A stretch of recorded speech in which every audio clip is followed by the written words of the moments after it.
if he gives me more content like this, Kendrick has the potential to be the greatest rapper of all time. Welcome to the Switch Style Podcast, where we encourage you to think beyond what you hear. I'm your host, Smooth, and joining me tonight is one of my favorite people in the world, a hip-hop connoisseur, a sports expert of all kinds, owner, operator of Real Talk Tees, Yes, sir. the coach. I mean, he goes by several names. He has many titles. D, what up, man? What's happening, Smooth, man? Thanks for having me, brother. Oh, no problem. I appreciate you on such short notice. Hey, man, anything for you, man. Anything for you, anytime. Yeah, I definitely appreciate it. And audience, welcome back. This is actually episode 55 of the Switch Style Podcast.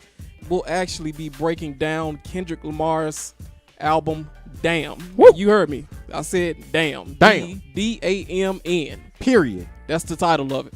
And D. Will already called it the best album of the last, 17 years, man, of the millennium. Of the millennium. So I'm excited about it. D's excited about it. But we'll go ahead and jump into that in a second. But before we do that, we'll update the charts for you real fast. And we'll tell you about a few albums that came out the past week. I actually missed them on What's New on the last episode, but I'll update you guys. So let's go ahead and jump into it.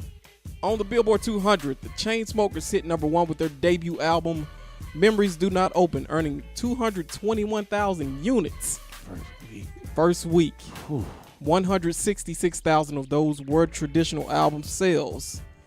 And vocal quintet Pentatonix lands at number 4 with PTX Volume 4 Classics, earning 54,000 units. 50,000 of those were traditional album sales. And Brooklyn MC, we just talked about him, Joey Badass, he starts at number 5 with his latest album, All American Badass, earning 51,000 units, 28,000 in traditional album sales. That's solid. That's solid for hip-hop. Very solid for hip-hop. Yeah, very solid. And last but not least, singer-songwriter Father John Misty earns the final spot in the top 10 as Pure Comedy collects 35,000 units, 33,000 in traditional album sales. Do you got any thoughts on the Billboard 200? Yeah, it's a shock as you're going through these numbers and you see the different genres that are actually ranked in the Billboard 200, and you see the difference in the actual record sales. Like you say, Chainsmokers, they did what? 221,000. 221,000 first week, and Joey Badass did 28.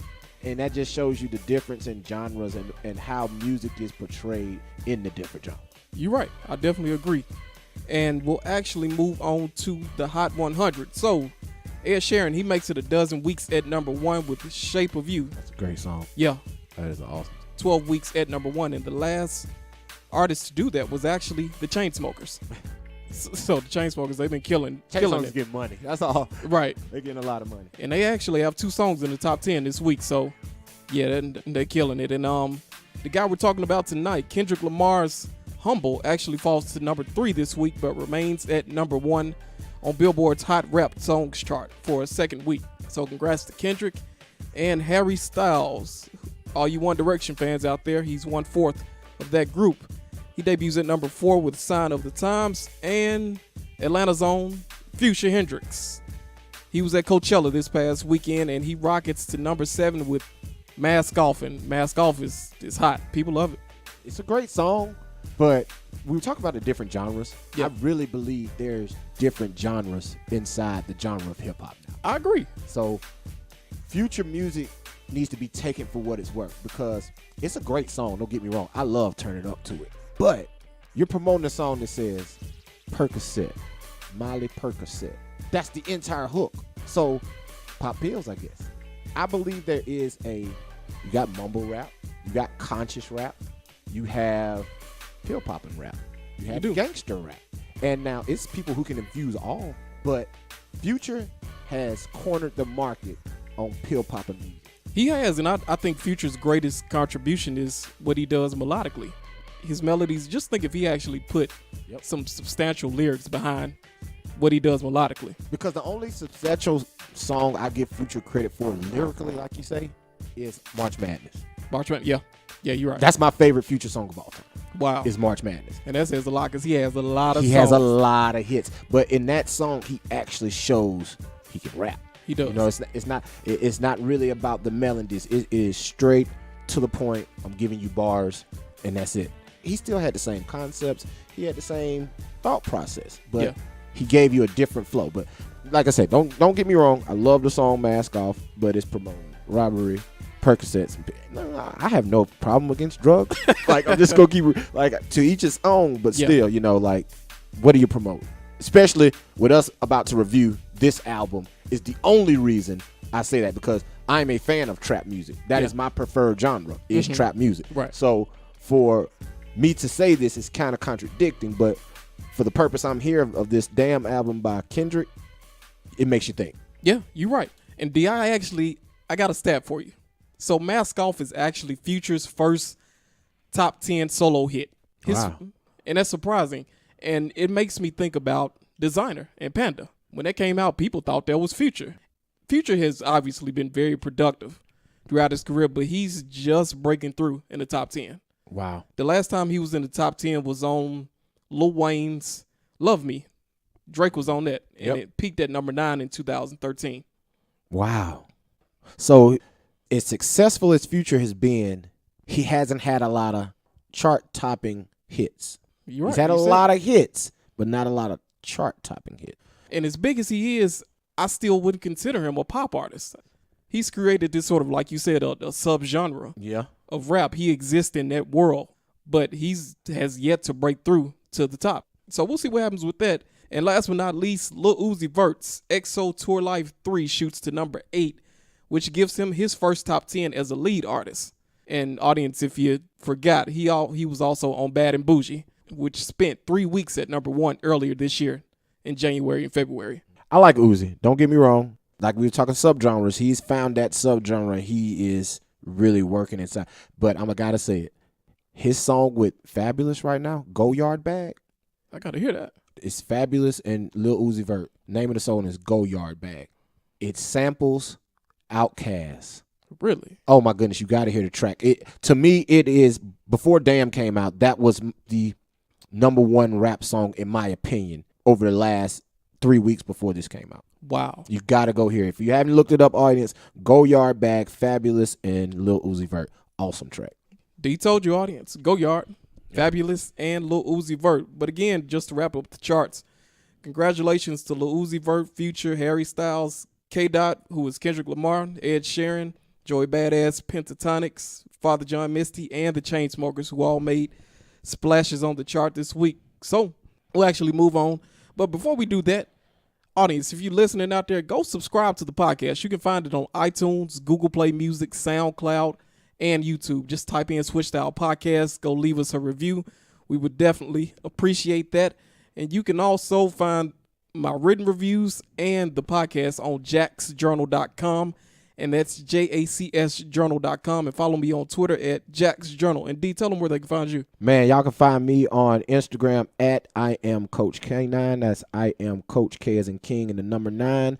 And I really don't do the Twitter, but so if you want to holler at me, man, just get at me on Instagram. Or you can also follow my Real Talk Tees page at _Real Talk Tees. That's at _Real Talk Tees with an S. All right. There you go. So, audience, go check out D. Go follow D on all the social media pages. But we'll go ahead and jump into a few new albums very quick before we get into Kendrick Lamar's album.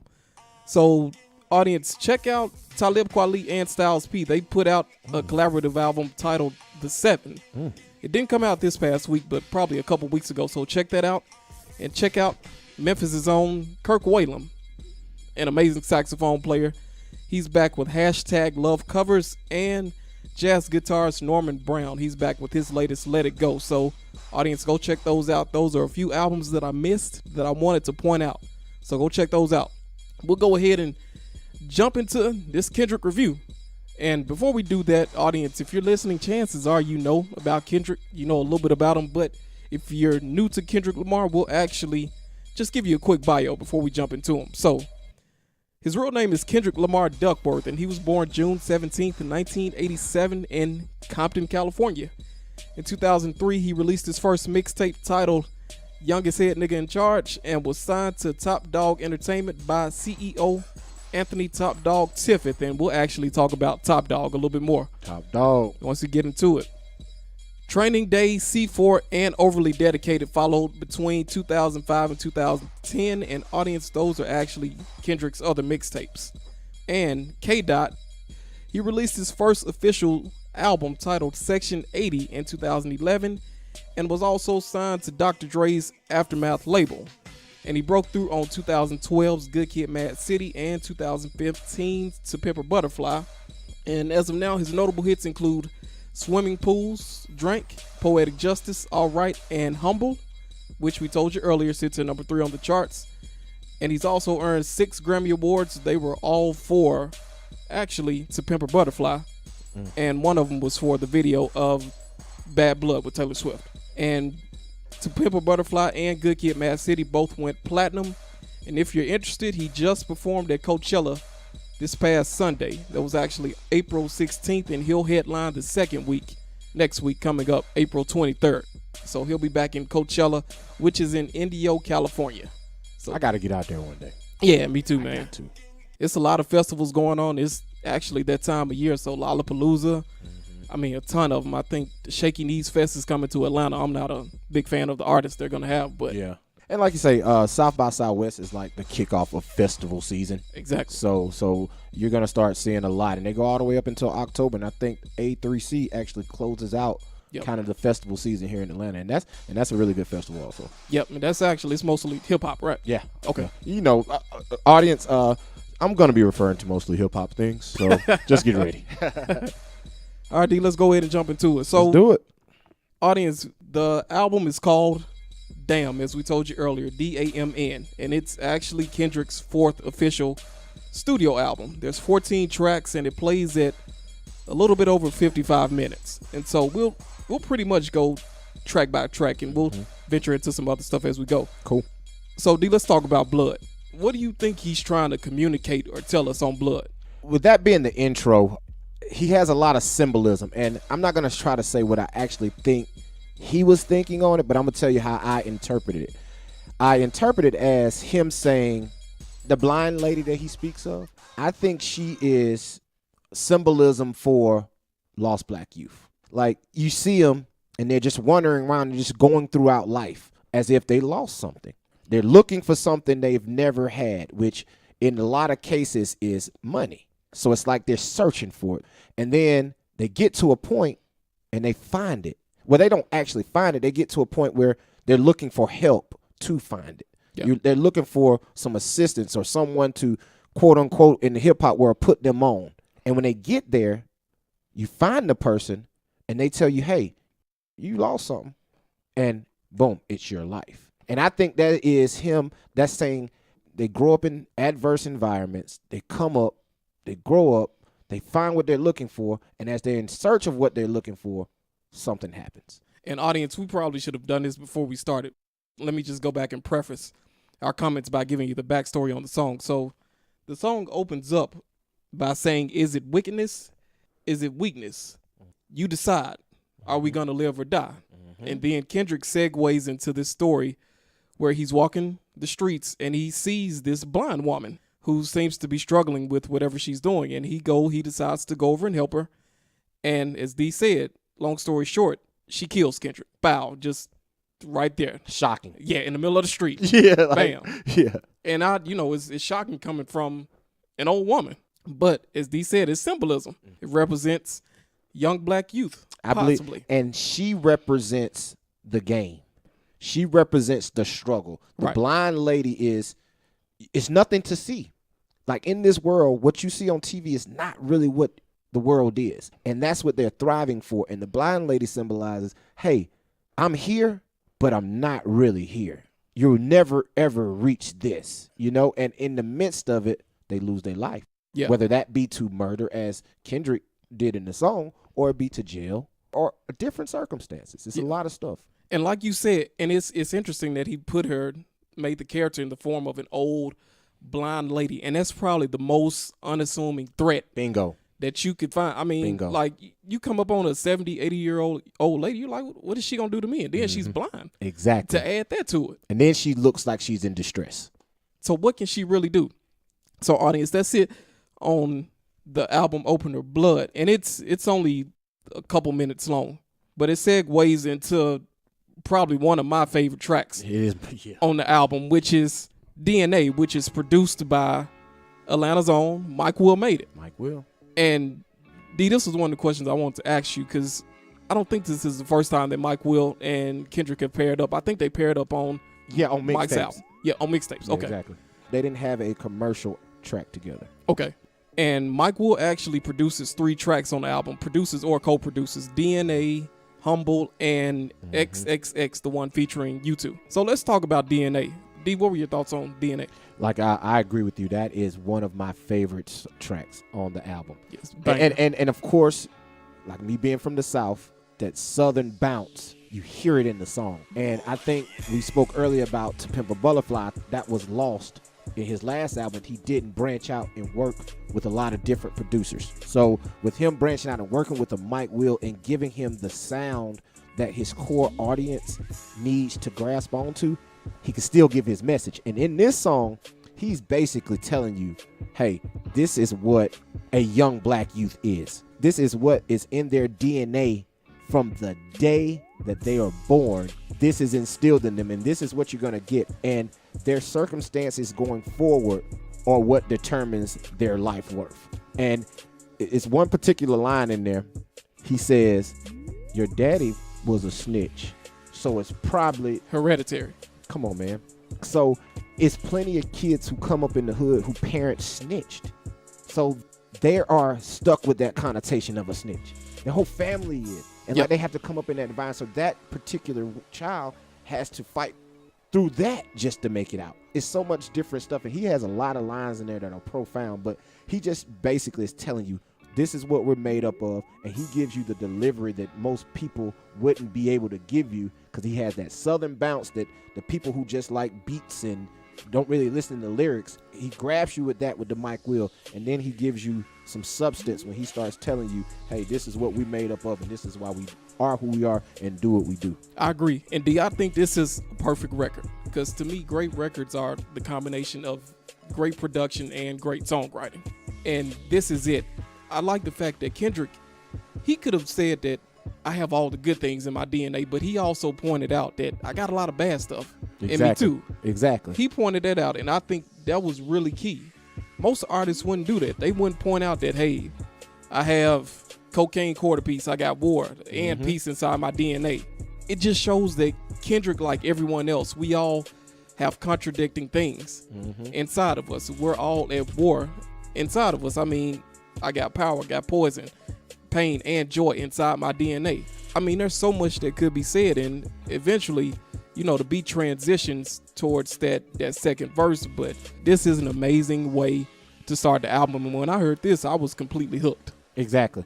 It had me from the first word. And like you say, the way he pulls you in, and he really does power, pain inside my DNA. Like, that is so profound, because you know we have all the elements. And right. Of course, that's just a segue to one of the later songs. Exactly. That we have all the elements inside of us. But like I said earlier, it all depends on how that person deals with the situation that is given to them, and if they can make it through that particular situation.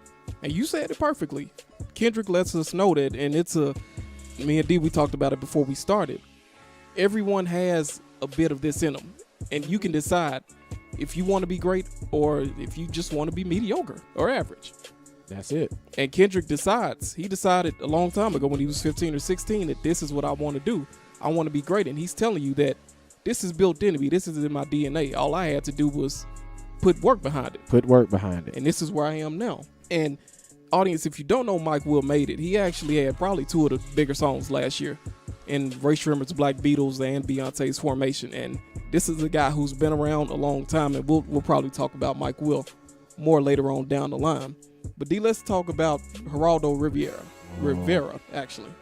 Oh, Geraldo. So Geraldo actually has some choice comments on Kendrick, and there's a sort of a beef. I wouldn't call it a beef, but if you don't know Geraldo Rivera, he had his own talk show from about 87 in the late 80s to around the early 90s, and he's currently a senior news correspondent for Fox News.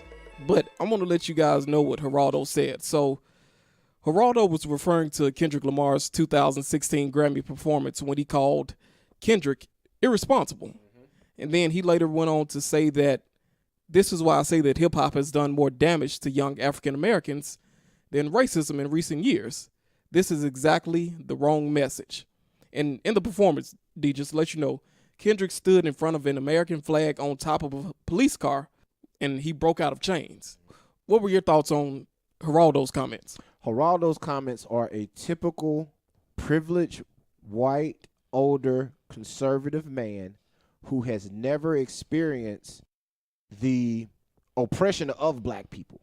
Not only youth, but how old is Geraldo? Maybe pushing He's in 60s, his 70s. 70s? Yeah, yeah. in So his 70s. so he came up through the civil rights era. That means he was born somewhere in the mid 40s. Right. Because my dad will be 70 this year, and he was born in 47. Mm-hmm. So, and he came up in the civil rights era. So Right. he has absolutely no connection to or sympathy to that community. And for him to say that's irresponsible of Kendrick to make that statement clearly shows he has no understanding of what goes on. He is the type of person, when he sees a video of a cop shooting, the first thing he does is not say what he saw. He says, well, what happened before it? Okay, what caused this? Okay, what did he do to get shot? Not why did he shoot him, but what did he do to get shot? It's a different type of person. And Geraldo is definitely that, because there's no bigger statement for him of what he did, because he was really giving our people a voice and a light, and trying to give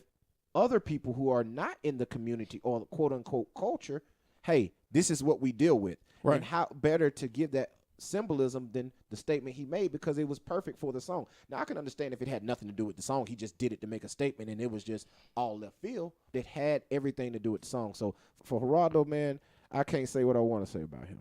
And Geraldo, he went on on his podcast. This is where he made these comments. He went on to say that we should hold ourselves more accountable, and as black people. And that part, I'll give him that. I think there's a certain part of us. It is an accountability. Yeah, we need to hold ourselves accountable.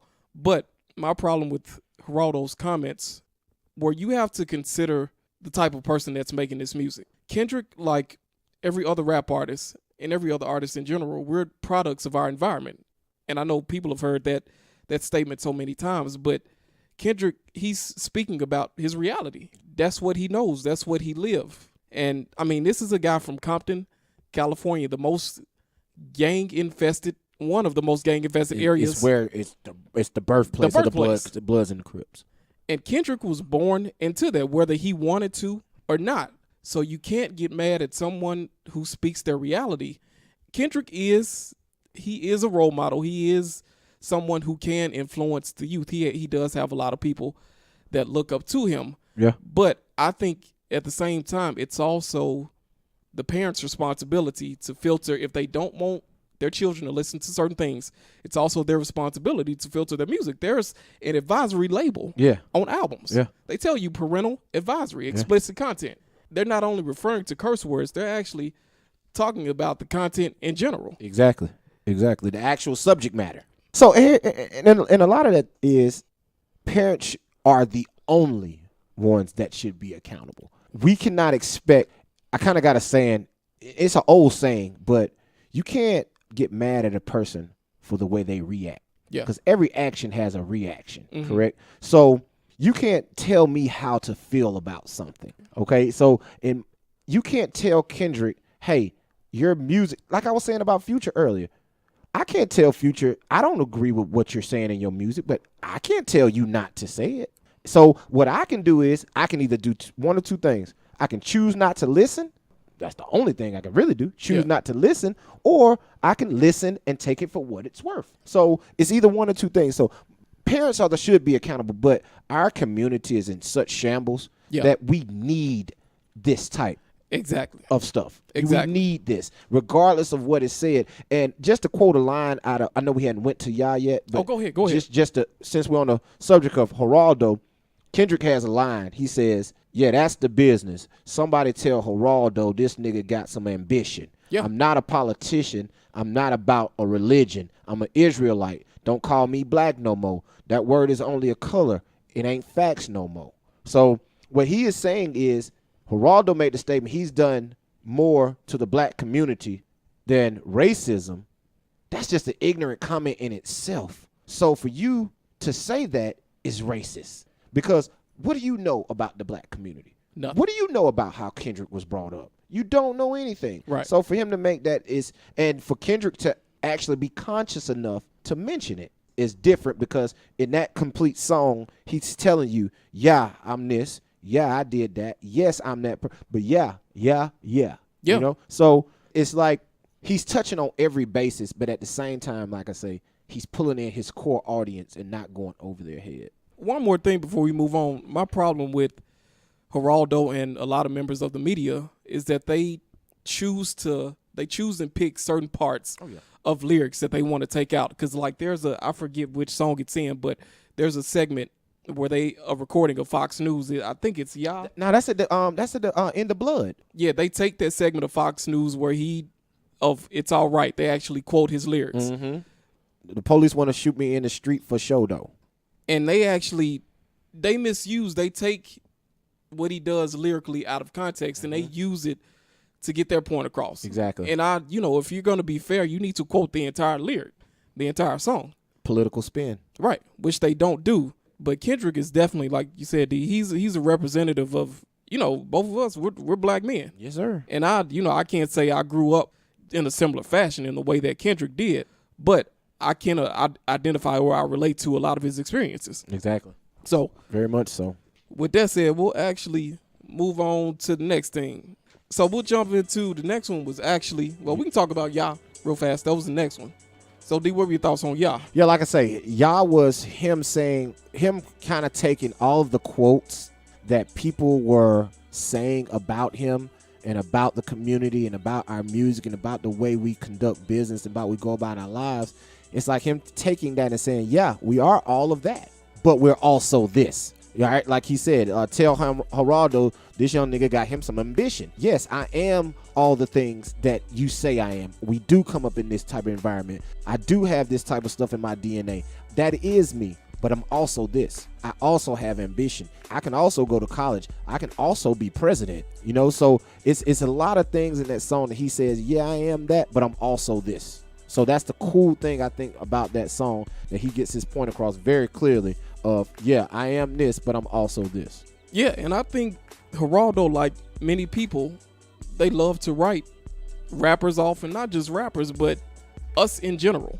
They like to write us off in audience. If you're out there listening, we're not trying to make this a black show, but this is what comes with the music. This is what Kendrick's talking about. Mm-hmm. So we're talking about it. You don't just get music here. You get politics. You get social commentary. You get everything. But Kendrick, he's, like I said earlier, he's speaking his reality, and Y'all is just an extension of that. Exactly. And there's no issue. And see, my thing is, for hip-hop, I think it does need to be more political talk. Like, if for some reason people act as if, hey, we're talking about this topic, so since we're talking about this topic of hip-hop, political topics don't matter. Right. Sports topics don't matter. No, right. Everything is infused, because inside this, he has every type of lyric. Yeah. So how can you go without talking about politics when he has it in his lyrics? So my thing is, I think that would also help the hip-hop community grow, because we need more of that in our music. And the reason that we struggle a lot is because too much of our music is Pill Poppa. Yeah. Pill Poppa, Papa, the new Black Youngster track, right, where he's just him and Lil Yachty. They got a song called Pill Poppa. Mm-hmm. So like, and then it's Future's Miley Percocet. So to say it's okay, hey, I'm gonna turn up so I can turn up to Miley Percocet, but Kendrick is talking politics. So we hip hop, we don't really talk politics. That's kind of contradicting and dumb, to be honest. In that second verse, I'll say this. In that second verse, the opening lines were, interviews want to know my thoughts and opinions. Mm-hmm. Fox News want to use my name for percentage. They're clearly interested in what he's saying, what he's doing, but at the same time, instead of approaching him out of genuine interest, trying to figure out what's really going on, they spin it, like you said, D, they spin it.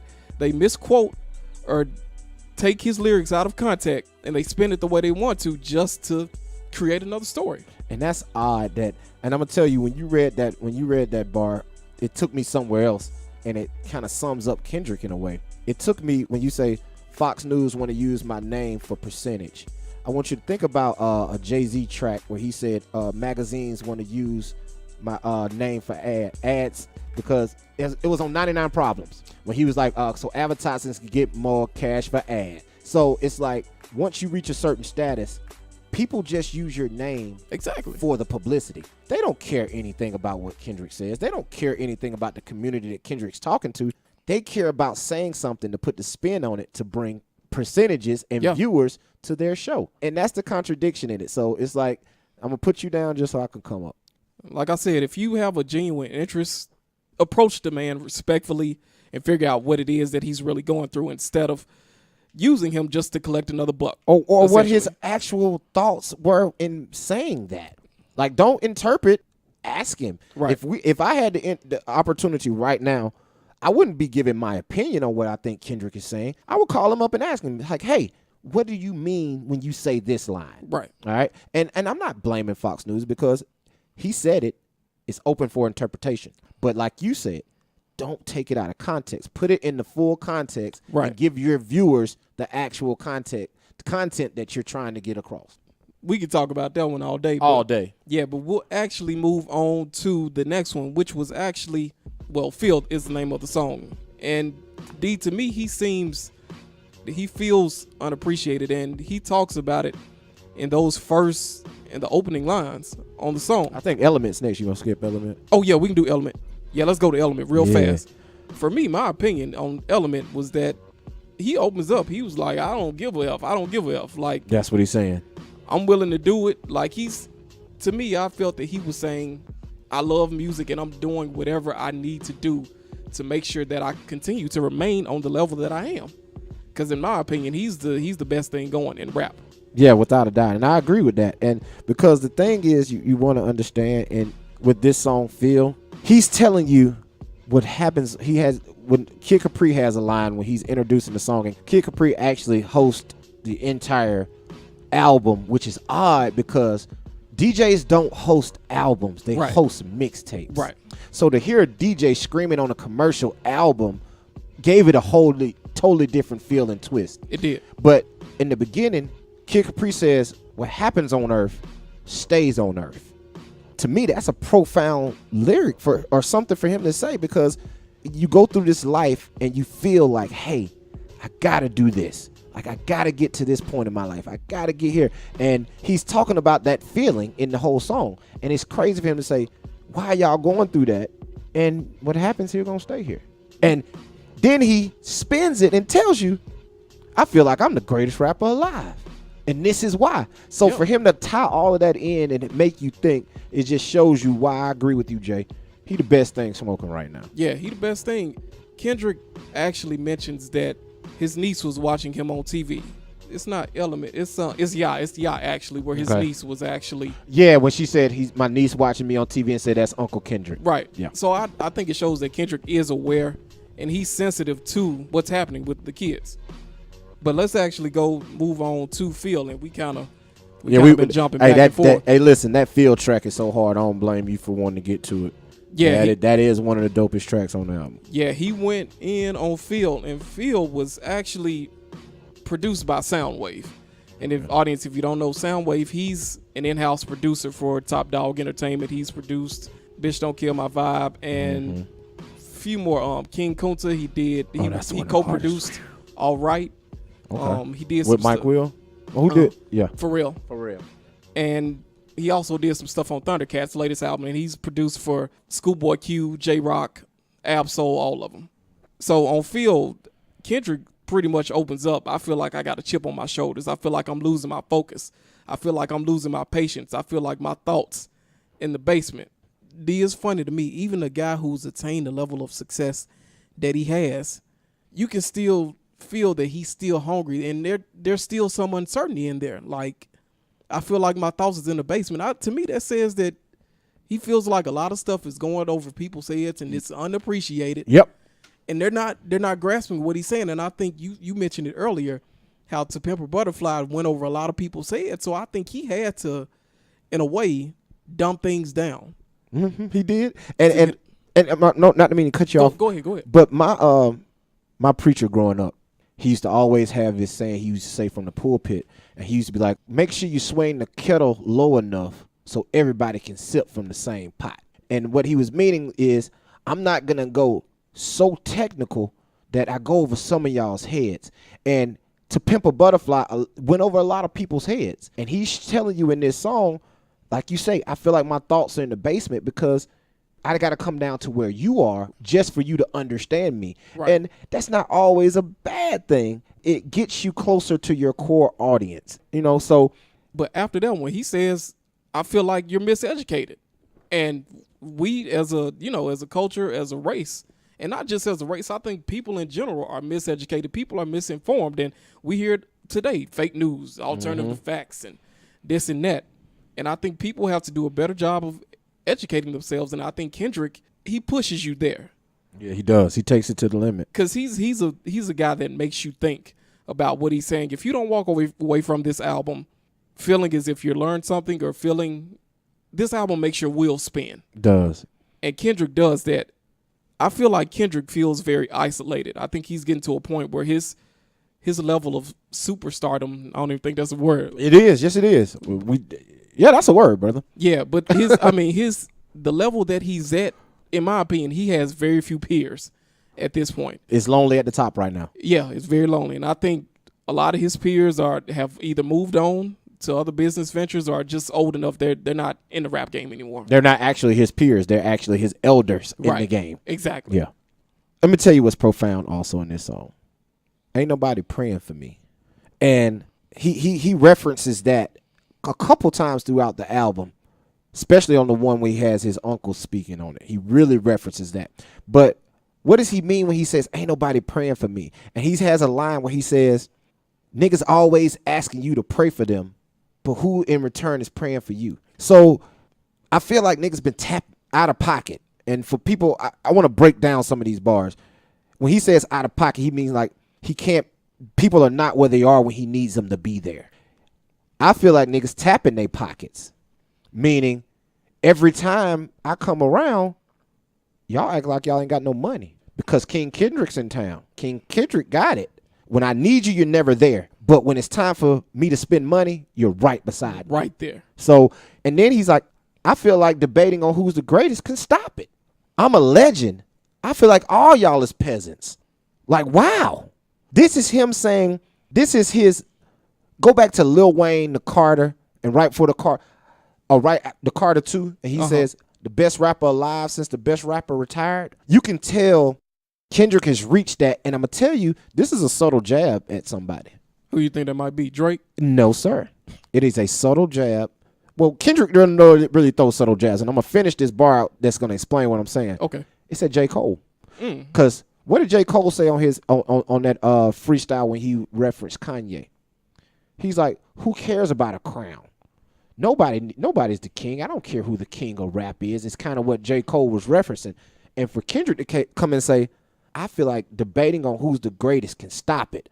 I'm a legend. I feel like all y'all is peasants. So he's coming back and saying, if you don't want the crown, you don't have the crown because I got the crown. That's competition in lyrics right there. Yeah. So J. Cole had to look at that and be like, oh, really? Yeah. Because why else would he make, that's just where I took that. And he said, I feel like all y'all is desperate. I feel like it is a second to feel like Mike Jordan whenever holding a real mic. I feel like Mike Jordan whenever holding a real mic. It's crazy. Yeah, that's just bars on top of bars. And I can finish this out, man, but just know he's telling you that I am, in that second verse, I am the guy in the game. You can play like you don't care who's the greatest, but you're doing that because you know who the greatest is. And audience, I'm going to say this and we'll move on. For the record, in my opinion, Kendrick is superior to J. Cole in every way. Me too. Lyrically and, more importantly, his production choices. Yeah. And it's sad because J. Cole is a producer himself, but. And that's his problem, though. Yeah, that's his problem. If he should never produce for himself again, but no, that's for another show. But we'll actually move on to Loyalty. This is one of my favorite songs. Loyalty features Rihanna, who, is absolutely incredible. She's incredible to look at. Everything. Bad girl Riri. Yeah. So, and this is one of my favorite songs on the album. This is one of the songs that has pop appeal pop appeal. Oh, yeah, that's it. It has that. And I think this could be a song that extends the album's run, in my opinion. This is one that's going to bring in the sales because this is still a hits-driven business.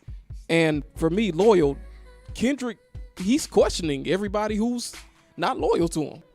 They really don't get into it until about their fourth or fifth verse. Him and Rihanna go back and forth with a lot of key lines. And, I mean, it's a real laid-back track. It's very smooth, and I feel like this is probably going to be the biggest hit. Yeah, because it has Rihanna on it. Yeah. Yeah, you can't like you can't go wrong with Rihanna. You can't. I don't care because I don't mean to digress, but Rihanna is the number one female in the game to me. It has been for a while. I prefer her over Beyonce. I love what Beyonce stands for, but I'm not a fan of Beyonce's music. Me personally, I am actually a fan of Rihanna's music. Like she actually has tracks that I can ride in my car by myself. I'm not finna ride down the street. Oh, the single lady. That's just not me. Or a ballad. I'm not finna do that. So for him to team up with Rihanna, and like you say, in that first chorus when they go back and forth, and this is just to piggyback off what we were talking about off the last song when he says, I feel like niggas out of pocket, I feel like niggas tapping their pockets. Yeah. And then he comes as, it's a secret society, all we ask is trust. He's kind of saying, and all we got is us. Loyalty, loyalty, loyalty. So don't disappear when I need you and appear when I don't. And like I say, this album, he just goes through, it's like the evolution of who we are as people. Right. He tells you what we made of, why we are, why the way we feel, what we stand for, and that's where we are now. We at this what we stand for stage. We feel like this, and we stand for loyalty. People look at us crazy in the community and in the culture because that big phrase of snitching, and it's a barometer of snitching. You know, it's a lot. If I'm standing out on the balcony and I see a guy run down the street and shoot a guy in the head, and he dies, and the police come ask me, did you see anything? I'm going to say yes, you know, because I saw something. I don't consider that snitching. But in the hood, that's considered snitching. So him saying, hey, I just need pure, unadulterated loyalty. That's what we stand for in the hood. But I'm going to say it like this and be honest. If that was my brother that shot the man and he's dead, I don't care. And the police come ask me, I didn't see nothing. That just is what it is. Because I have loyalty to my family to the end. Whether they're right or wrong, I'm going to hold them down to the end. Exactly. And that's what he's saying on this song. And I think a key line came in verse 4. And I think it sums up the whole song perfectly. Kendrick says, tell me who you're loyal to. Is it money? Is it fame? Is it weed? Is it drink? Then he goes on in that same verse. Is it love for the streets when the lights get dark? And that line is probably going to go over a lot of people's heads. Yeah, it is. Because people are still stuck out in the streets. You know, D, when we were growing up, when the street lights came on, you need to get home. Yes, sir. You're still out there after the lights come on. Chances are you're probably doing something you shouldn't be doing. Very Most likely selling drugs, you stealing, you robbing, you doing something that you shouldn't be doing. Yeah. And then he goes on to say, is it unconditional when the Rari don't start? He's referring to Ferraris. Yeah. When that Ferrari is broke down, are you gonna walk off and say, "Oh yeah, this dude car don't even start"? I mean, you got a Ferrari and you can't even, it won't even crank. Right. To me, the fact that he even used that metaphor just shows how materialistic that people are, especially in our community. We base success off how much money you show, how much fame you got, how much weed you smoke, or how much drink you drink. That's what we equate to success. If you go on Instagram and you see all these Instagram people and they got on, look, you can look at me right now. I got on diamonds, S1, IJ Clarity diamonds. I got them on. I do that because I'm from that culture. So to people or to someone that sees me, a young kid that sees me, they will instantly look at me and be like, oh man, he's successful. He got jewelry on, you know? I partake in the earthly things. They may look at me and say, wow, he got a lot of gas over there. Man, he's successful. When in actuality, that doesn't equate to success. Your material things don't equate to success. And same thing for our women. And I know we're going to get to that in a minute when we get to a couple other tracks. But it's like, is it unconditional when the Rari don't start? You know, are you going to leave me because everything's going away? So he, in this song, he's basically talking about the community and the people and how we view each other and how we view being loyal to each other. You summed it up. And we'll actually move on to Pride. And Pride was one of the more, I don't know how to say it. It's not obscure, but it was one that stood out on the album, and not in the way that you might want it to. Mm-hmm. And the track was actually produced by Steve Lacy. And audience, Steve Lacy is a member of the R&B group Internet. Oh, wow. And Steve Lacy actually put out his own album earlier this year. It's called Steve Lacy's Demo. So go check out Steve Lacy. He's an amazing guitar player. And the name of the song is actually Pride. He actually tackles the topic of dealing in a perfect world. And there were some key lines, and well, I'll just take the first verse. Hell raising, will chasing, new worldly possessions, flesh making, spirit breaking. Which one would you lessen? So he he opens up asking you, which of these things are important to you? Are you a hell raiser? Are you will chasing? Are you chasing those Ferraris that we talked about? New worldly possessions. Are you chasing those new worldly possessions? Those chains, the cars, the shoes, the Jordans, whatever you might think. Yeah. The flesh making, the spirit breaking. Which one would you lessen? The better part, the human heart. You love them or dissect them. You can either build people up or tear them down. Happiness or flashiness? Do you serve the question?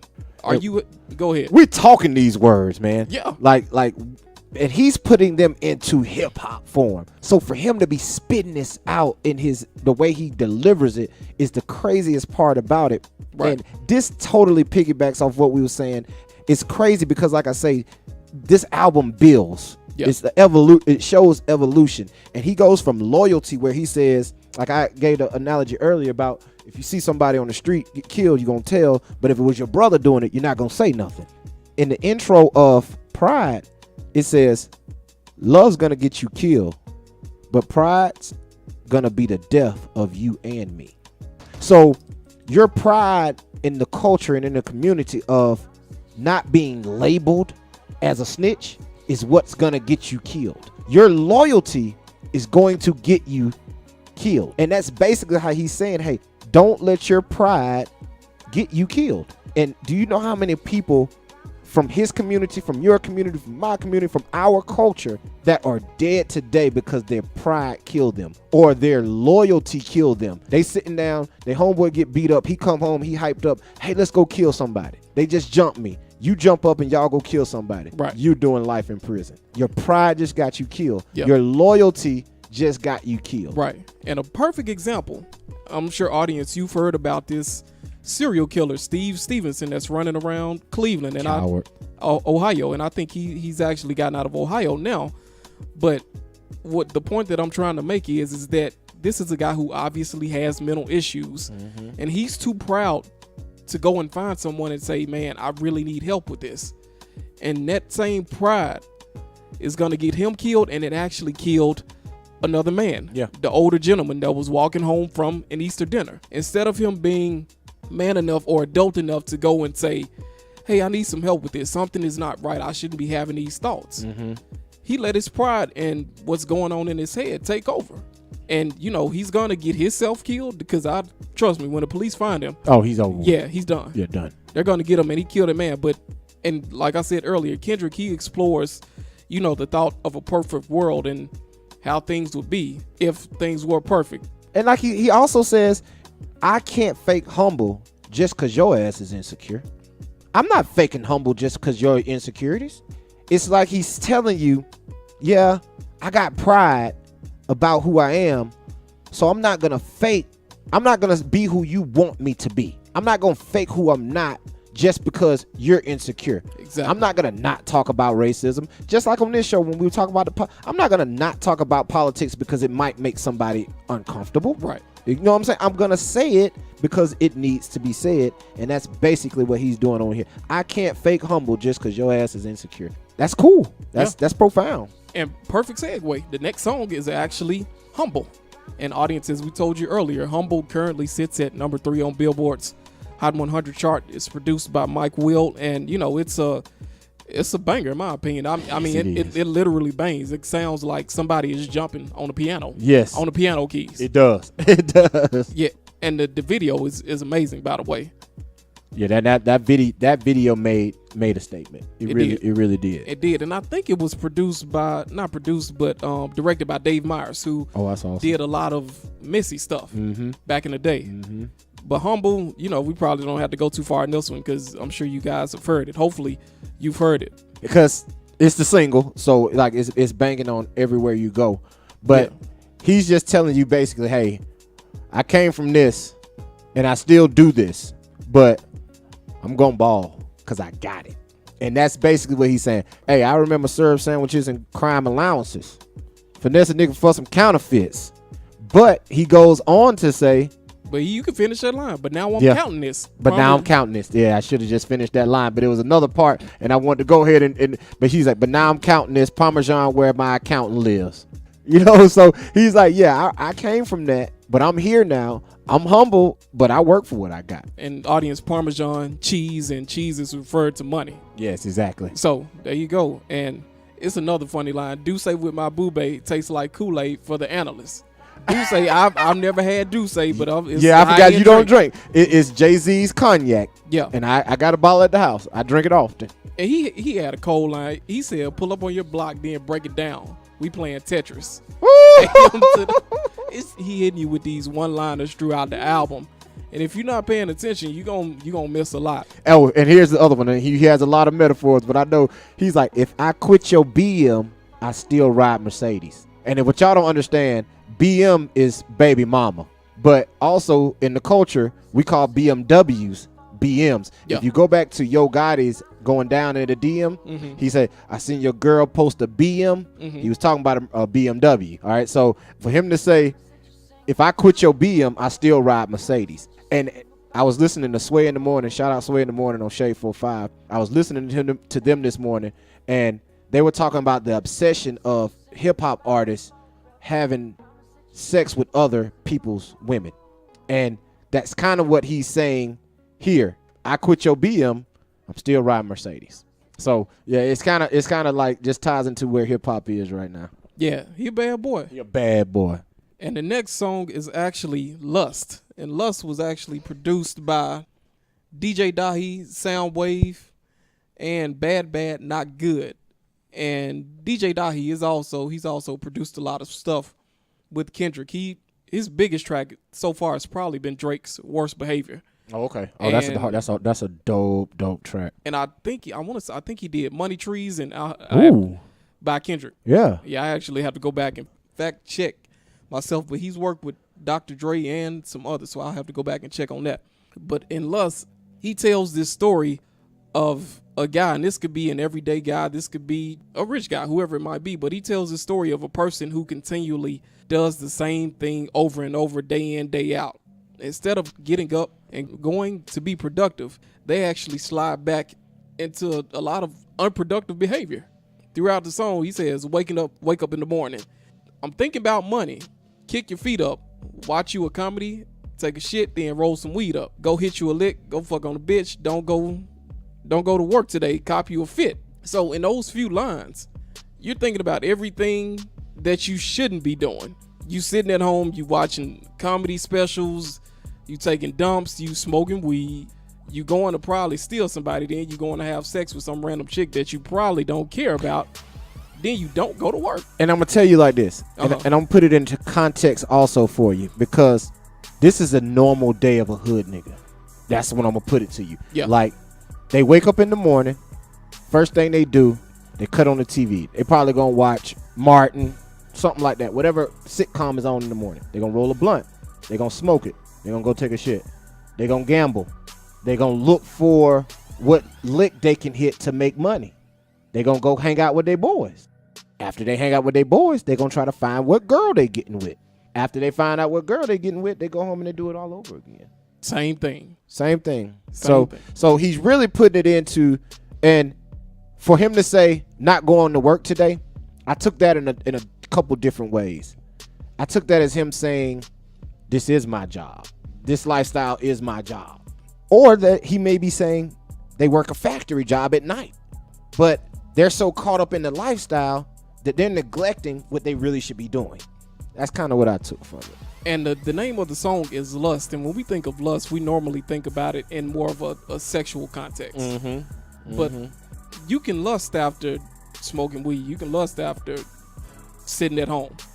These are some things that you sit and think about that you really desire. They might not exactly be beneficial to you, but you can fall into that trap and something bad could potentially happen.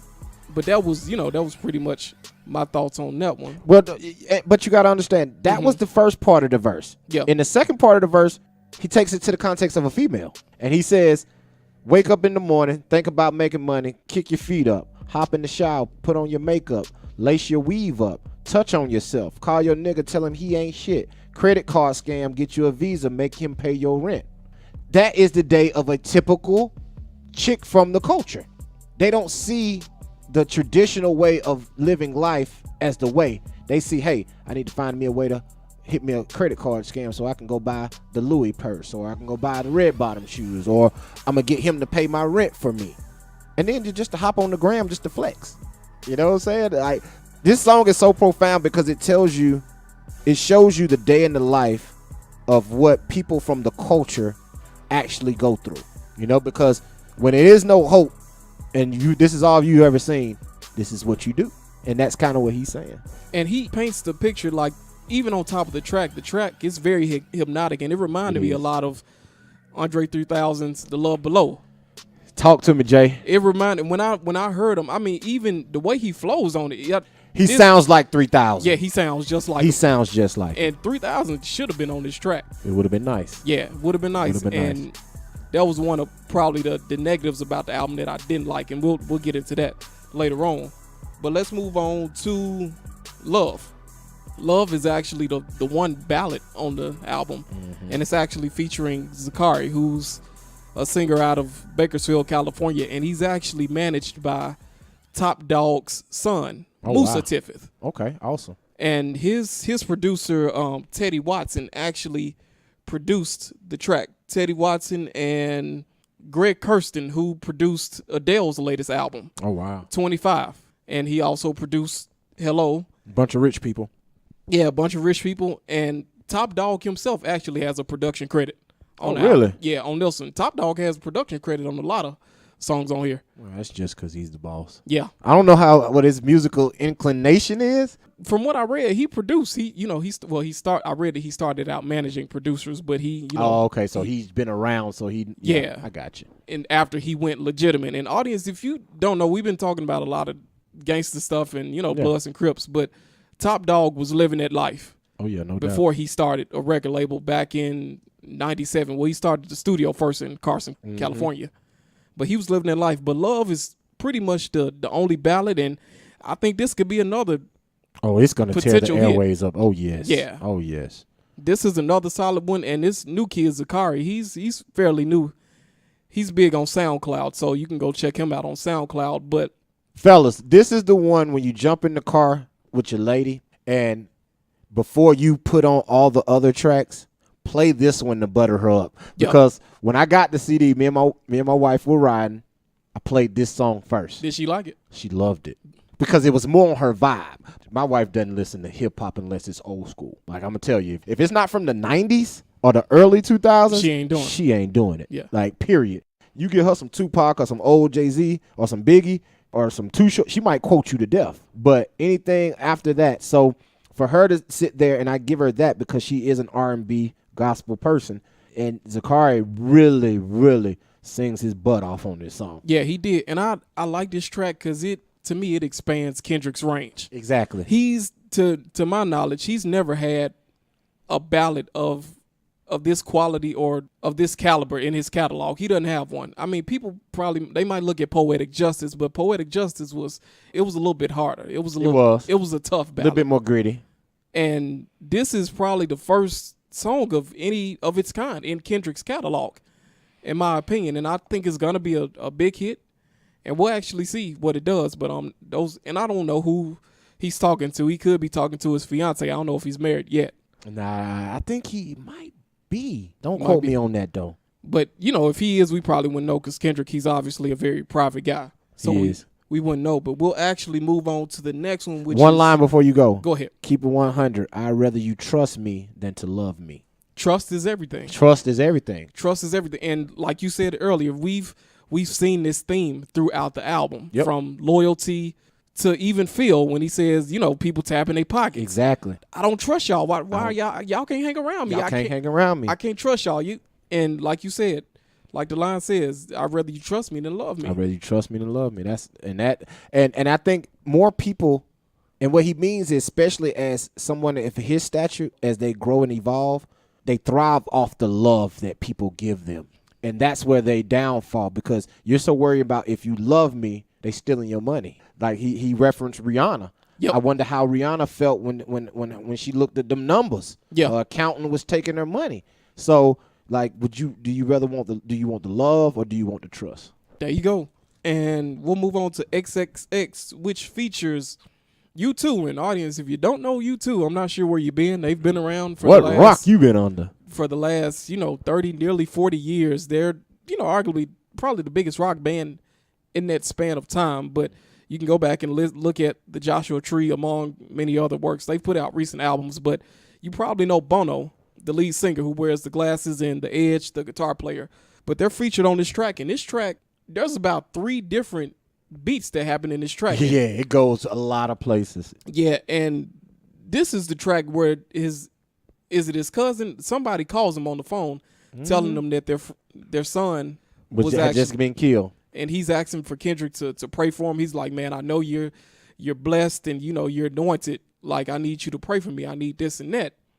But Kendrick is telling him such and such, and Kendrick goes on to say, well, you know what? There's only so much I can do. But look, I gotta go. I got this conference to attend. I gotta go speak at this conference. But it's a huge body of work. I think it's actually the longest song on the album. It's like 7 minutes and 40 seconds. Yeah, it is a very long song. And he's saying a lot in that. And just to take it back, because I keep referencing to it because it's so profound how he ties everything into each other in this album. And how he's talking about he calls and asks him to pray for me. And what did he say earlier? Ain't nobody praying for me. He's like, everybody's asking me to pray for them, but ain't nobody praying for me. They feel as if I'm anointed. And Kendrick's looking at it like, I'm nobody. I'm just like you. I just got money. I got fame. And like we said earlier, people equate money, fame, as success, as being what everyone strives to do and to be. So for him to go and talk about that and say, hey, pray for me. But he also goes on to say, he gives him his advice. He asked, what would you do? And he was like, I'm going to tell you what I would do. What'd he say? I'm going to chip a nigga a little bit of nothing. Then throw the blower in his lap. Walk myself to the courtroom like, bitch, I did that. X-rated. Yep. Like, if somebody was to do that to my child, I'm strapping up and I'm rolling on them. And that's kind of how we feel in our community. They can do something to somebody, but if anybody does anything to us, we strapping up and we riding. And with him coming from that gang environment, that's where he came from. Him being a blood, like I said earlier, if I sit here and he says, hey, I just got jumped, let's go kill somebody, that's where that loyalty comes in. And that's what he's saying basically throughout this track is, hey, I don't care. If you come playing with me, my family, and he actually names off a lot of people. And he says his mother, his sister, and some other people.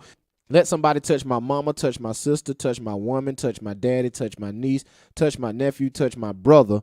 You should chip a nigga, then throw the blower in his lap. Matter of fact, I'm about to speak at this convention. Call you back. Crazy. He's like, if you do that to me, they touch any of these people, I'm throwing it in their lap. And the second verse is key in the audience. That's when Bono actually comes in and sings his part on the song. But Kendrick goes on and he talks about gun control. He goes on to talk about Donald Trump being in office. He talks about, the great American flag. It's wrapped and dragged with explosives, compulsive disorder, sons and daughters, barricaded blocks and borders. Look what you taught us. Kendrick is telling us that everything that we're doing now, it's learned behavior. We have been conditioned to do these things to ourselves. And I think we as Americans, and not just black people, a lot of the things that we do, they're a detriment to ourselves. Oh, yeah, no doubt about it. But yeah, he goes on to even talk about, but is America honest? Or do we bask in sin? we claim to be, this upstanding country. We claim to be, a country of equal rights. But look at what we're doing to all the minorities. Look at the history of our country. Yeah. Go back to before when this country was founded, and it was built off the back of slaves. And then from slavery, it went to the prison complex and Jim Crow. And he's basically just telling you all of that in this track. Hey, y'all are contradicting yourselves by telling me what I do is wrong when what you done, this is how we're even here in the first place. And I don't mean here as in black people. This isn't a black or white statement. This is an American statement, because Native Americans are included. They were persecuted just as bad as us. I can't even say that they weren't. They were. And in some cases may have been worse, because they were here first and they really got ran out of here. Yeah, they are the indigenous people. Thank you. And he goes on in that last line, which sums this song up perfectly. It's nasty when you set us up, then roll the dice, then bet us up. You overnight the big rifles. He's telling you, we don't have the money, we don't have the resources to go out and buy these guns, so where are we getting them from? Then you tell Fox News, he getting on Fox News. Oh, he's on them. You tell Fox to be scared of us. Gang members are terrorists, etc., etc. America's reflections of me, that's what a mirror does. He's telling you, America, you need to take a look in the mirror. This is what you've done to us. You've created the environment that we exist in, that we live in. Wow. This is all a result of your doing. Is this hip hop? Like, when you're sitting here, this don't even feel like hip hop. Like, I've heard these lyrics numerous times. I've listened to this album since the day I downloaded it. I've listened to it and have not listened to anything else. And for you to now sit here and us break down these lines and read them bar for bar, it doesn't even read like a hip hop album. No. It doesn't. Like, America's reflection of me, that's what a mirror does. Like, what else can you say? And we'll move on to another one of our favorite. I got a lot of favorites. Yeah, I was just going to say, Jay, everything your favorite. Right, I got a lot of favorites. Everything your favorite. But this next one is titled Fear. And Fear, this one was actually produced by a guy named The Alchemist. And if you don't know The Alchemist, he broke through before Mobb Deep, but he did a lot of stuff with Mobb Deep. And, he did some stuff with Luda, Fat Joe, many others. I mean, everybody. He's currently DJing for, I think, Action Bronson and Eminem. Okay, awesome. But on Fear, Kendrick actually speaks from the perspective of, I won't say it's himself, but it could have been himself, but he speaks from 3 different age perspectives. He speaks from a 7-year-old's perspective. Well, it's actually his mother. Yep. And he speaks from the perspective of a 17-year-old, and then he goes to someone who's actually 27, which is actually his current self. That one is more so about him. But D, what were your thoughts?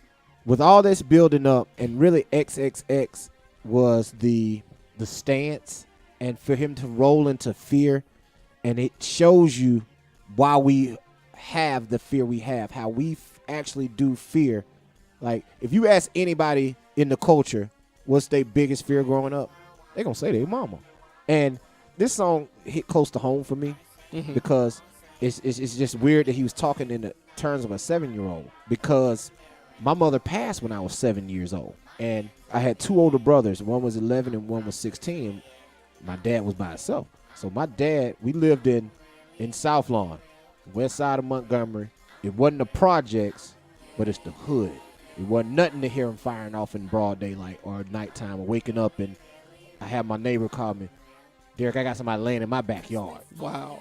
So I'm not saying it's nowhere near Compton, but equatable to Montgomery, it is what it is. So I kind of understand what he's saying, because my dad raised me at 7 years old on fear. And these lines really make so much sense. I beat your ass, you keep talking back. I beat your ass, who brought you that? You stole it? I beat your ass if you say that game is broken. I beat your ass if you jump on that couch. I beat your ass if you walk in this house. Parents would say stuff like that. My dad, I recall my dad saying, I beat your ass if you cry after I beat your ass. That's crazy. Like, what you crying for? You did it, so you shouldn't be crying. He used to say that, and it wasn't the fear of getting the whooping.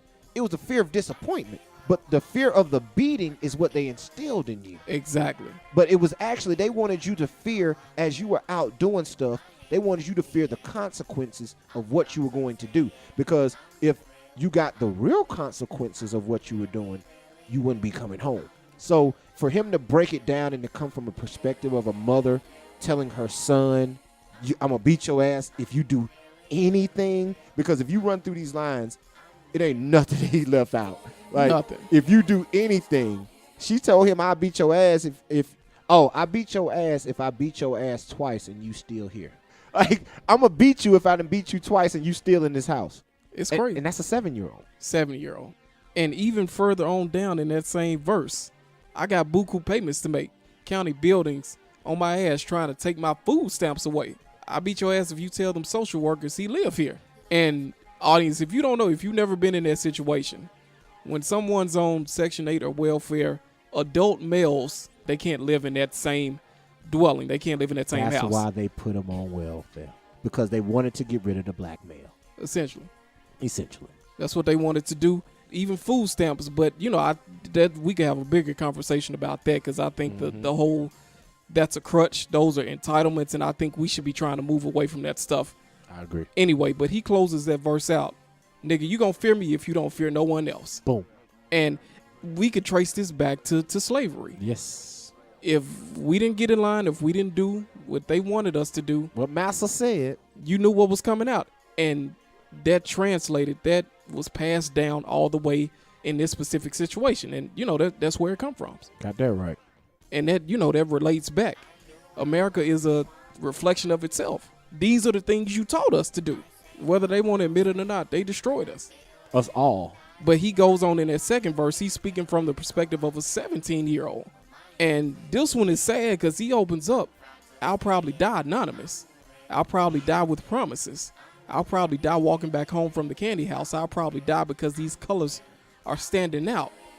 No matter what you do, if you die anonymously, you're going to die. Nobody's going to know. Your body's going to be hidden. Your body's going to be... Nobody's going to care. Nobody's going to care. You'll probably die without promises being fulfilled. You'll die. You won't live out your dreams. You'll never become what you potentially could be.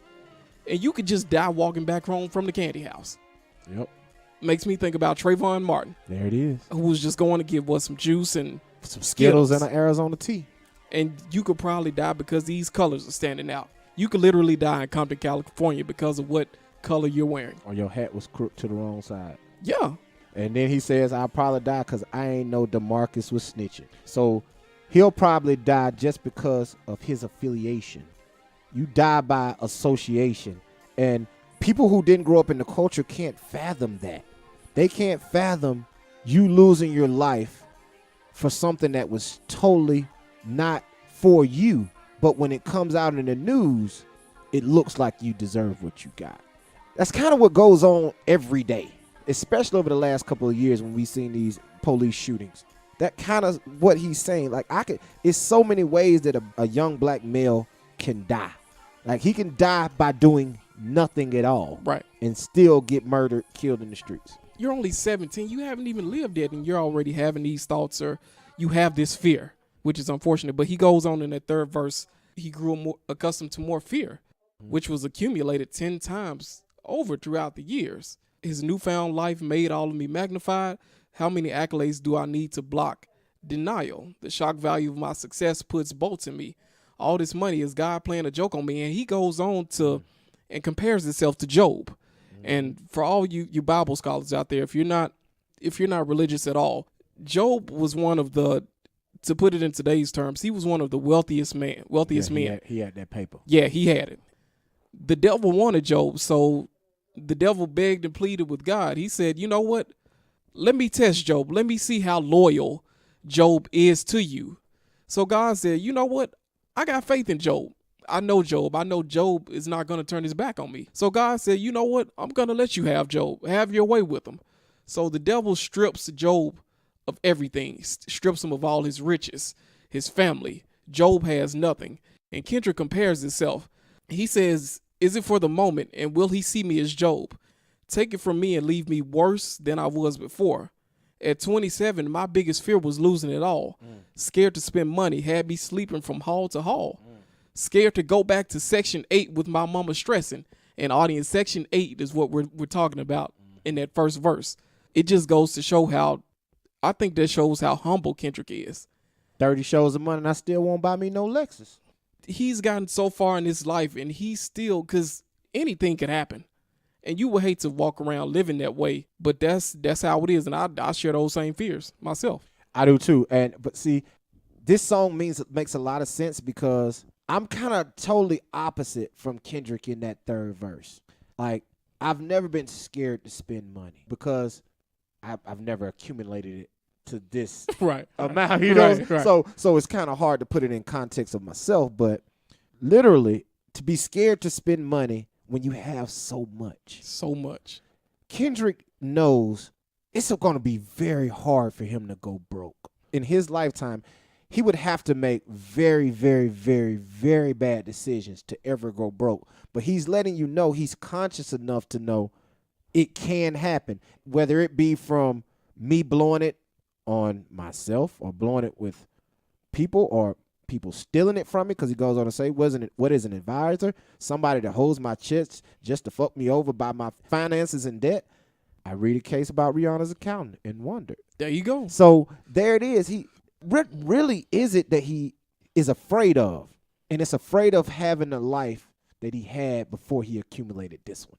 That's the whole fear. It's not the fear of spending the money or having a nice house or having a nice car. It's a fear of, if I do that, will I one day be back there? Is God testing me by putting me through this? And this kind of where I was going in the beginning. I feel like he tests me because I don't value the dollar as much as I probably should. But I kind of feel like he might be testing me to be like, that's why you hadn't accumulated these riches. Maybe you need to show more loyalty, do things differently, and I may bless you with more than you have now. And me personally, I think that's a great fear to have. And I think that's why so many of our athletes, our entertainers fall, because they feel as if they're invincible and they get to a certain level. Yeah, I got tens of millions. I got this and that. I can never go broke. Right. Ain't nothing gonna happen to me. But Kendrick, like you said, Kendrick is of that mindset that it could be taken away at any moment. He could be in a car crash. I mean, somebody could walk up on him just like that old lady did in the intro. Yep. Bow, and you gone. Gone. It could happen like that. And I think it's not necessarily a bad fear to have. Not at all. It's a good fear to have because it could potentially sustain a lifestyle that you want, because you don't want to be broke forever. Nobody wants to be broke forever. Who wants to go back to Section 8? Who wants to eat syrup sandwiches? Exactly. He says he feel like his daughter is entitled. He said that. And just because we're on the subject of money, I heard a story today on Young Thug. Young Thug has a house that is going through repossession because he owes like $2.2 million in back rent. And here's the thing about Young Thug. We know he's making a lot of money right now. Right. But he has 11 brothers and sisters. He bought each one of his brothers and sisters a house and a car. Yeah, it's irresponsible. Irresponsible. You know, so Kendrick is, you see the two different levels of the thinking of an artist who is socially conscious and an artist who's not socially or financially conscious. 11 houses and 11 cars, and I'm sure the house that is getting repossessed is his Buckhead mansion. So, like Kendrick is saying, is that really worth me going back to there? Because like Jay-Z said, how can I help the poor if I'm one of them? Exactly. And, back to Young Thug and him buying cars for all of his brothers and sisters, it goes back to Kendrick's earlier comment.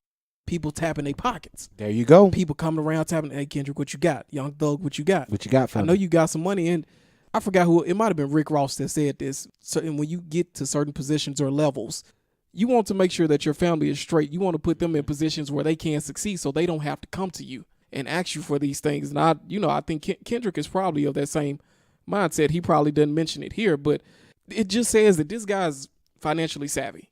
He hadn't made the big decisions like a Drake. He doesn't have the huge endorsements or things like that, but he carefully guards what he does have. Yeah, he does. Which is important. Smart. Very smart.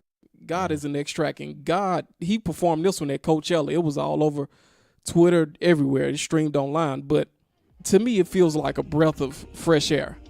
God does, because he gets to the song, it seems like he's preaching throughout the whole album. Yes. He's warning you about the ills of the world he's in, and not just the world he's in, but the world that we currently live in, because he's been there. But on God, he's gotten to a point. He says this is what God feels like.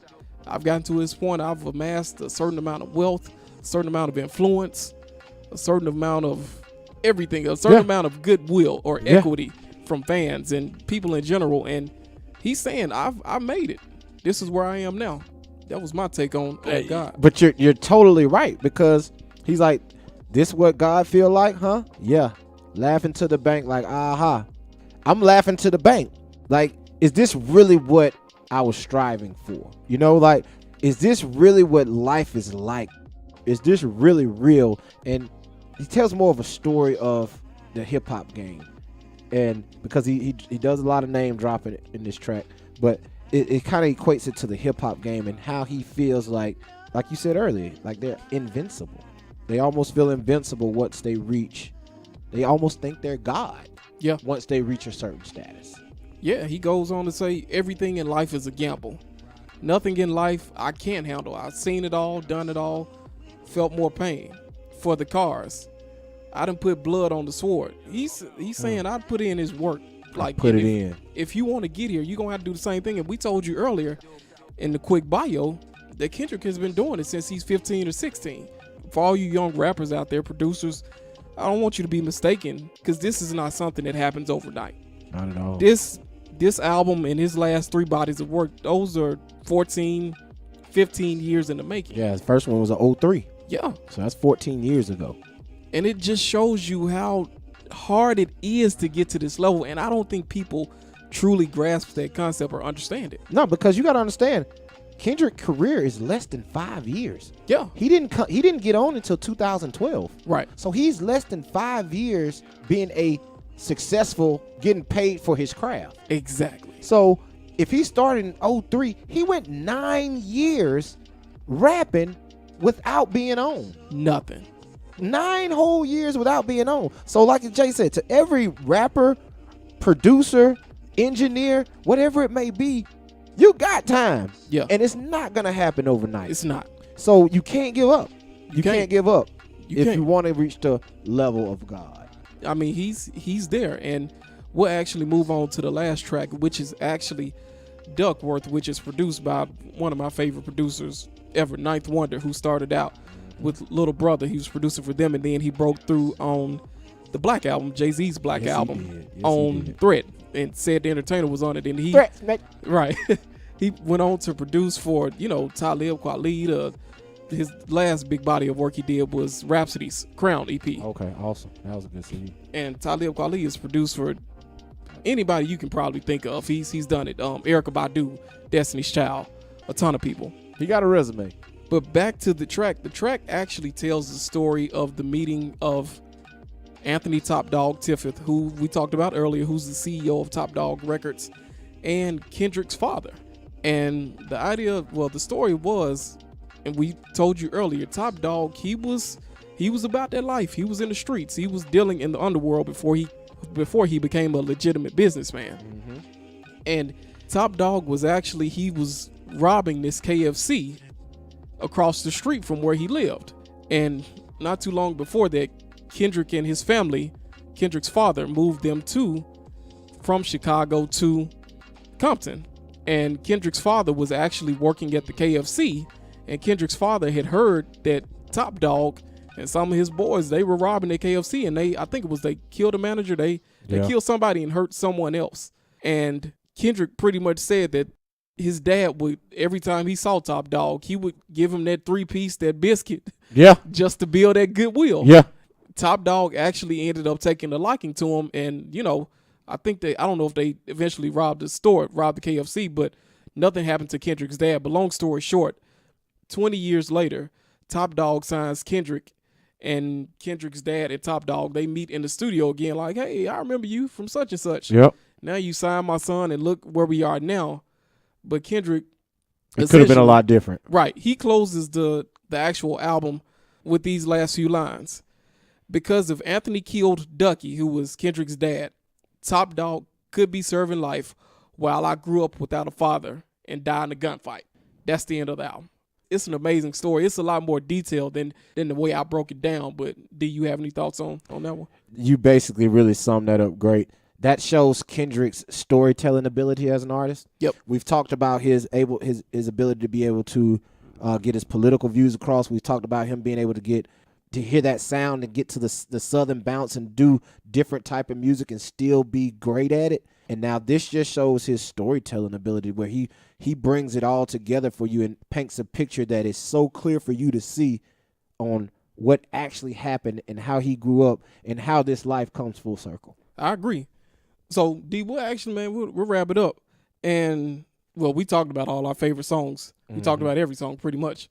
But let me ask you this. Where does Damn rank among Kendrick's albums for you? Oh, amongst Kendrick's albums, I got to be honest, I'm a huge fan of Good Kid, Mad City. Up until this point, I thought that was his best body of work because you heard the hunger and you still heard the genuine, I'm going to make up a word, genuinality in his music. But this is by far his best body of work. And I say that because it's evolution, but he still gives you that feel of Good Kid, Mad City. He gives you the hard banging tracks that if you don't care about anything social, you can sit back, smoke you some weed, and enjoy. Or you can go to the club and turn up. But he also has that message. So by far, this is his best body of work. And like I said earlier, I think this is the best body of work from any artist in the last 17 years at least. Wow. And for me, I think, in my opinion, I think all three of his albums are equally great. And I think they should probably be ranked 1A, B, C. Oh, wow. The order depends on however I'm feeling that day. But me personally, I was a big To Pimp a Butterfly fan because I'm a musician and I love the musicality of To Pimp a Butterfly. And we talked about it earlier. The message went over a lot of people's head, but to me, it shows growth in his pen. He showed a lot of growth in what he did lyrically. Pen game sick. Because he was able to, it's one thing to be able to have ideas, but the ability to effectively communicate your message is what's most important. And I think he does that better than on Good Kid, Mad City and To Pimp a Butterfly. And his ability to craft hit records, I think that's the biggest development. And he expanded his musical palette. I mean, Love was something out of his nature. I mean, we hadn't seen a ballad before. I think Loyalty was a perfect collaboration. It was. And I know me and you, outside of this, we talk about collaborations all the time and how they fail to meet the standards. Like when I saw Rihanna, okay, I was excited. Not just because of the way she looks, which is amazing. But no doubt. The collaboration with U2 and Rihanna, they lived up to the billing. They did. To the expectation. So, it's an amazing body of work. And I agree with D. Well, I say it's the best thing I've heard since To Pimp a Butterfly. But like I say, in the last 17 years, this is one of the best albums, hands down. Top 5 without a doubt. There's no argument it's top 5 in the last 17 years. I mean, because it's evident. And over time, and I know these are just early reactions, but over time, if the records, if Love, if Loyalty, Humble, and DNA, those are, to me, the 4 most commercially viable records. If they do what I expect them to do on the charts, they can retire off this one. Oh, yeah. And I think Dave Free, audience, who is Kendrick's manager and president of Top Dog Entertainment, on Twitter, he wrote retirement, #damn. Wow. Said he's expecting this to be the album that he retires off of. Can't blame him for that. And if it does what I expect it to do, they could. So, I'm proud of Kendrick. I mean, he did his thing, and for him to sustain such a level of excellence, it's hard to do. To me, he has the game in the chokehold. Listen, he has the game with one foot in the grave, and he's holding the shovel. Yep.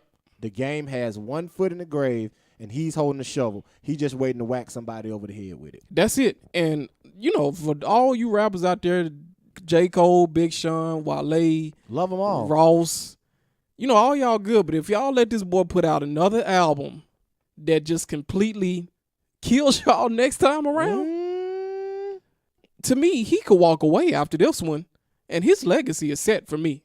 Like, I'm going to tell you like this, and the reason I say he needs more, because his run has only been 5 years. So now he's given us, in those 5 years, this is his, 4th body of work, if you count Untitled, Mastered. Right. If you count that, this is his So he's really 4 and 5 years. Yeah. So that's good numbers.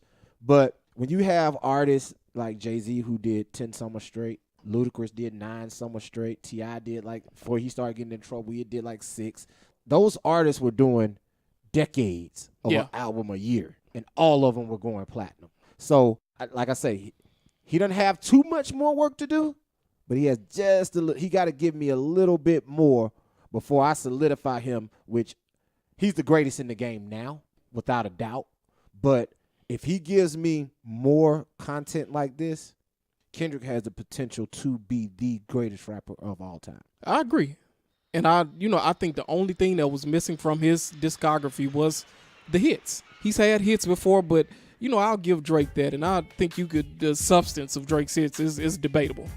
You can make a case for lack of substance, but that's one thing Drake has had over him: his ability to craft hits. Drake has never missed. Yeah, he doesn't miss. I mean, his free throw percentage is high. Yeah, it's 100. So that is probably the most important development. Like I said on this album, if Humble can sustain a certain level of success and loyal and love and DNA, I think this could be it. I agree. But yeah, K-Dot, you got you one. Yeah. Do you recommend this album to a friend? I recommend this album to everybody. There you go. And everybody who can hear my voice is my friend. So I recommend you get this album. Go buy it out the store. Yes, go buy it and show the audience again. We buy albums. Yeah, we buy the actual album, CD. Real thing. If y'all want me to go to my Google Play, I'll show you that I purchased it and downloaded it. But we must say, man, support the artists. Support the artists. That's the only way they can continue to put out quality music, a high level of music. And audience, just a quick lesson. Artists don't make as much money as you think they do. Thank you. Talk to him, Jay. Because if you look at the label structure that Kendrick is under, he signed to Top Dog Entertainment, which has a partnership with Aftermath, which is Dr. Dre's label. And Aftermath is under Interscope Records. Yep. And Interscope is under the larger umbrella of, I think it's Universal, right? Yep. It's under that larger umbrella. Yeah. So if you look at it this way, and who was it? What's the girl name? Remy Ma. Yeah, she said it herself. She broke it down for you. Kendrick's money goes through 4 different people. 4 different people take a cut of his money before he sees anything. 5 actually when you count Uncle Sam. Yep. So the only money that they really see is touring. So people go out and support these artists. They need it, and that's just it. Studio time ain't free, y'all. And this is definitely well worth. I paid $15 for it. I'm still a physical CD guy. Yeah, me too. It's worth every penny of it. I hadn't stopped listening to it since I got it. Me either. Hey, shout out Rick Starr. I hadn't played Starr since I got the CD. I can't play it. Yeah, shout out Rick Starr. But we can go ahead and wrap it up, man. You got any shout outs? Hey man, yes, like I say, man, shout out Rick Starr, shout out my crew, man, Shade Tree K9 gang, what up, yo? Shout out to my SRT crew, man, Sports Roundtable, Big H.O., Hancock, G Money, Tiff, what up? Hey man, Jay, I just want to say thank you for having me on, bro. Thank you. Since you started this 50-something shows ago, I have been clamoring for my moment that you brought me on. I finally got my chance. I appreciate it. I had a great time. I'm sorry I kept it real PC with you. You know what I'm saying? I know. I ain't give you everything that we got, but I wanted you to invite me back. So next time I can't promise. Oh no, you always welcome, man. All right. But yeah, man. But also, audience, like I say, man, follow me on social media, man. Hit my Instagram up at I am Coach K9. That's I am Coach K as in King and the number 9. And also hit up my my business page at _Real Talk Tees. That's at _Real Talk Tees with an S. Yeah, and like D said, everybody go out and support him, and he's a host. He has a sports show. Yes, sir. The Sports Roundtable. You can find him. We are WRN 1100 AM right here in Atlanta every Wednesday night, 7 to 9 p.m. Eastern Standard Time, live on your radio. You can also find us on our website at srtradio.com. That's srtradio.com. There you go. Find them. Go support them, because they're an extension of me also. That's how I got my start. So go check them out, and thank you everybody who's listening. I sincerely appreciate it. You could be listening to anything else. It's a ton. You could be looking at Netflix, listening to other podcasts, Hulu, whatever you want to do. But I appreciate you spending this 2 hours sitting here listening to us. And I think we gave you a really good review. And if you don't like the album after this review, I don't know what to tell You don't like music. but it's an amazing album. But again, thank you everybody for listening. You can find this podcast and all other 54 episodes of Switch Style on iTunes, Google Play, SoundCloud, YouTube. You can find them on jacksjournal.com. That's JACSjournal.com. My written review, it'll be up this week too. So check that out. But thank you again, audience D. Thank you. I appreciate you, man. It was especially last notice. Oh yeah, no doubt. Yeah, it was a last minute notice. I appreciate you coming through. But audience, that's it. We'll see you next time. Peace. Peace.